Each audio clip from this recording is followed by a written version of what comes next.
Good afternoon and welcome to the Midday News. Here's what we have in the bulletin. Campaign trail heats up as local government elections draw near. Mental health cases nearing crisis level in Manchester. And later in sports, West Indies lose first ODI to Australia. Thank you for joining us. I'm Shamela Pullen. Here are the details. As the campaign trail heats up ahead of the February 26 local government elections, criticisms abound from both major parties on governance. Opposition Senator Floyd Morris is blasting the Andrew Holness-led administration for what he says is the poor management of local government. Speaking at a PNP meeting in St. Mary last evening, Opposition Senator Floyd Morris reacted to comments made by Local Government Minister Desmond McKenzie that the JLP is the party that places emphasis on local government. It seems as if Chichi eat out some of their brains because they forget that in the 1980s, what they did was to take away all the services from the parish council, and all they had to do with the councillors is to fix and clean the cemetery. And they said they took over $1 billion of taxpayers' money fixing a small section of the Junction Road when that money could have fixed the entire junction. And I want to say to the neighborites, tell us the stinking truth, where the money there. He says it's the PNP that recovered local government. The People's National Party is the party that empowered the parish council and made sure that the services at the local level are provided from that system of government. Turning his attention to the NHT's settlement and non-disclosure agreement with Dexim Holdings, Mr. Morris said the JLP should reveal the truth. And we want to know the stinking truth. We want to know who these individuals are. We want to know what did the Prime Minister know about this sweetheart. Kerry-Ann Simpson, TVJ News. Mental health cases are near crisis level in Manchester. The numbers include children who are suffering from various conditions. The Southern Regional Health Authority says the involvement of the entire society is needed to help address the issues. According to data from the Southern Regional Health Authority, in 2022 there were over 45,000 visits by 5,800 persons with mental health issues to clinics and health centers in Manchester. The numbers rose to over 50,000 visits by 6,000 persons in 2023. In 2022, there were 26 reported suicide attempts among adults. Right, in Manchester. And listen to this.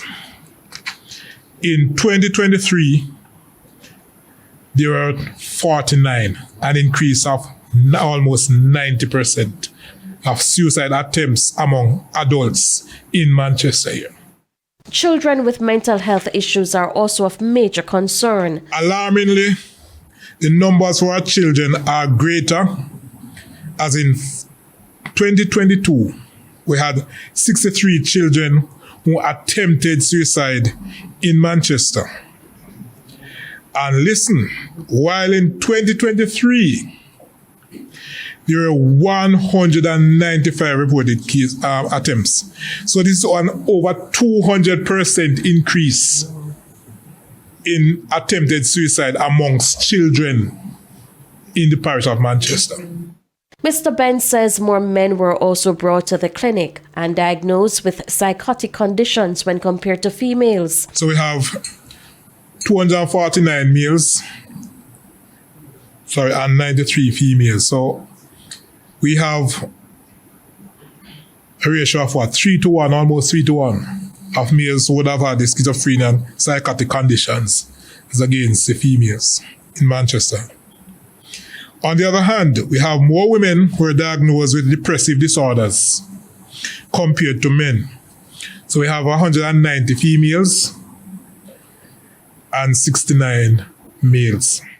The regional director says the greatest challenge facing social workers and caregivers is the stigma and discrimination associated with mental health issues. He says all hands are needed to tackle the problem. Mr. Bent was speaking at a Rotary Club of Mandeville Vocational Service Awards dinner in Mandeville earlier this week. 2 charities in the parish were recognized for their work in attending to the needs of the parish's homeless and mentally challenged persons. Meanwhile, turning to the matter of social cases, Mr. Ben says the health team continues to grapple with the issue. So we have to start look, how can we remove some of those persons so that when we have persons who are in need of a hospital bed, we don't have these 30 and 40 persons, because that's a ward. When you talk about 30, 40 persons, that's a whole ward. And these are healthy persons who should be at home. Mr. Bent is suggesting that other facilities be considered. I look, for example, at the Curvy home over in South Manchester. There's about 5 or so residents are there. Why not use that, the powers of be, to assist or to take some of those who are homeless, who are actually in the hospital beds. This is something that we have to consider, right? Because that is wasted resources there. The man charged with the murder of 9-year-old Talia Thompson in Discovery Bay, St. Anne last year pleaded guilty in the St. Anne Circuit Court yesterday. Troy Ellis is also charged with escaping custody. He is expected to be sentenced on February 12. Talia was found dead inside Mr. Ellis's house at Fortland Road on September 23. He escaped custody from the St. Anne's Bay Hospital on September 30. He was handed over to the Discovery Bay Police on October 1 by a vigilant citizen. The Manchester Police have taken 3 men into custody on suspicion of Praedial theft. According to reports, about 12:15 Thursday, police on duty stopped a vehicle in which the men were traveling. The vehicle was searched and large quantities of carrots and Irish potatoes were found.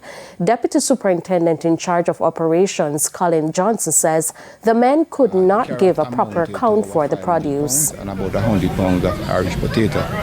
The age group of persons that were arrested are 47 years old, 27 and 26-year-old.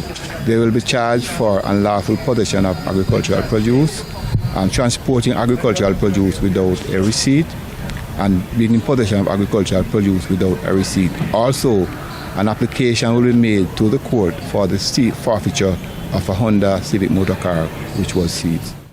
DSP Johnson says some farmers are afraid to report these robberies, and so the police will continue to educate farmers on how to deal with cases of Praedial theft. We have sensitized our farmers during farm visits and farmers meeting. We have also increased our operational initiatives around Praedial theft, small stocks, goats, last year cattle and ground provision. The last 2 weeks, 6 persons have since been arrested. 3 were charged for larceny of cattle. And the Manchester Police are appealing to the public for information that can help them locate Romaine Powell, O.C. Biggs, or Romy. They say Powell is from Top Hill District, Kendall, in the parish. DSP Johnson explains that Powell is wanted in connection with a case of domestic violence.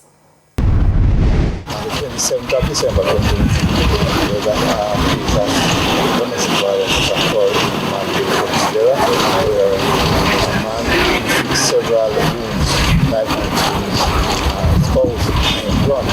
We have since conducted an investigation. We apologize for the poor audio quality on that clip. It's time for a break. Stay with us. More stories when we return.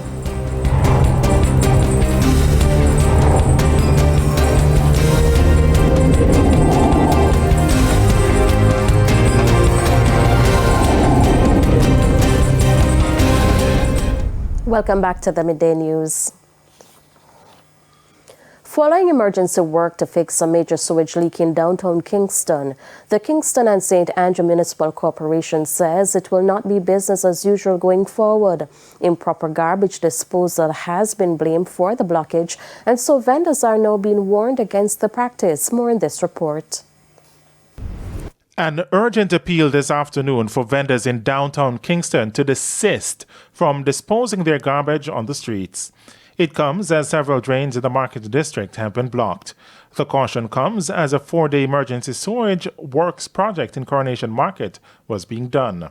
Chairman of the Kingston and St. Andrew Municipal Corporation, KSAMC, Delroy Williams, says with the improved sewage pipelines, vendors must adopt new tendencies. To improve the space and the market district is not just an improvement in infrastructure. Certainly, changes will have to take place with respect to behavioral practices and attitudes. And we have been very clear with that. The project is a collaborative effort involving the National Water Commission, NWC, and the KSAMC. Meanwhile, some vendors and residents on Chapel Lane in downtown Kingston have welcomed the move to fix the sewage problem. I am very, very happy to see what's going on. Very, very happy to see what's going on. Very, very pleased about it. It was very awful. Very, very awful. But I like how the government responds. Ashade Masters, TVJ News. The agriculture sector continues to beat the heat and defy the odds of climate change. That's according to Agriculture Minister Floyd Green. Mr. Green says food production is expected to surpass the 700,000 tons mark.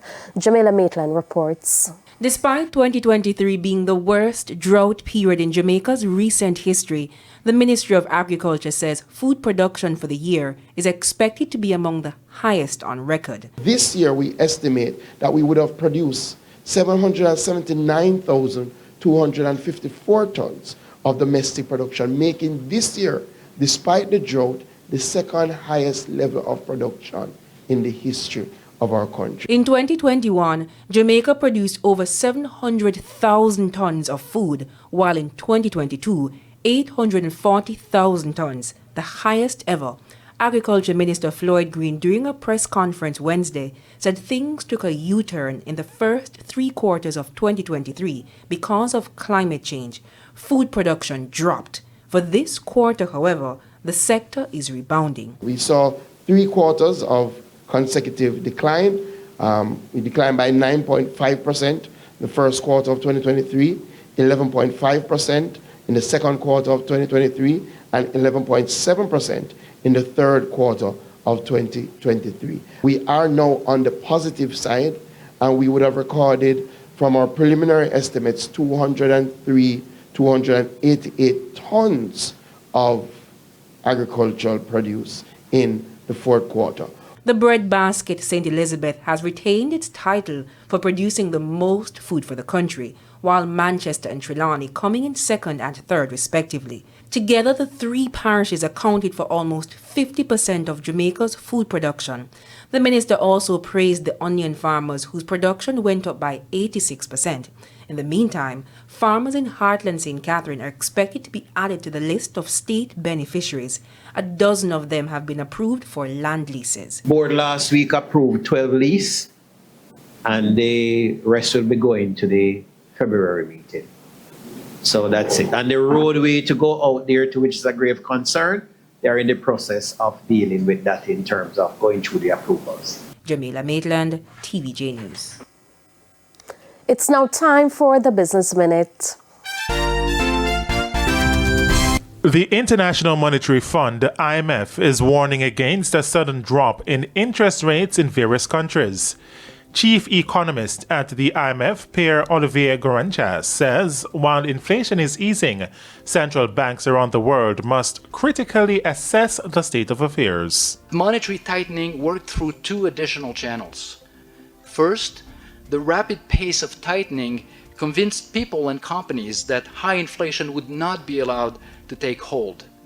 This prevented inflation expectations from persistently rising and reduced the risk of a wage price spiral. Second, the unusually synchronized nature of tightening lowered world energy demand and prices, directly reducing headline inflation. Central banks must now avoid a premature easing that would undo hard-earned credibility and lead to a rebound in inflation. And oil and gas giant Shell reported lower annual profits due to energy prices falling last year. Profits were $28.2 billion in 2023, down from $39.9 billion in 2022, which was the company's highest earnings in its 115-year history. Energy firms made record earnings when oil and gas prices soared in the aftermath of Russia's invasion of Ukraine amid fears of supply problems. And that's it for the Business Minute. I'm Shane Masters. Time now for the top regional and international stories. In the region, Trinidad and Tobago's police commissioner has been urged to take action against police officers who refuse to use body-worn cameras. The police commissioner told a joint committee of parliament that police officers are not following orders to wear body cameras while on duty. Government parliamentarian Keith Scotland advised the commissioner to discipline these officers. He argues that body-worn cameras are part and parcel of police operations and must be used by officers while they are on duty. On the international scene, a huge gas blast in the Kenyan capital Nairobi has killed 3 people and injured nearly 300. According to a government spokesperson, a lorry carrying gas exploded late Thursday night. Structures including houses, commercial buildings, and motor vehicles were damaged. The area has been cordoned off and an investigation is underway into what caused the explosion. At least 1 person has been arrested over the incident.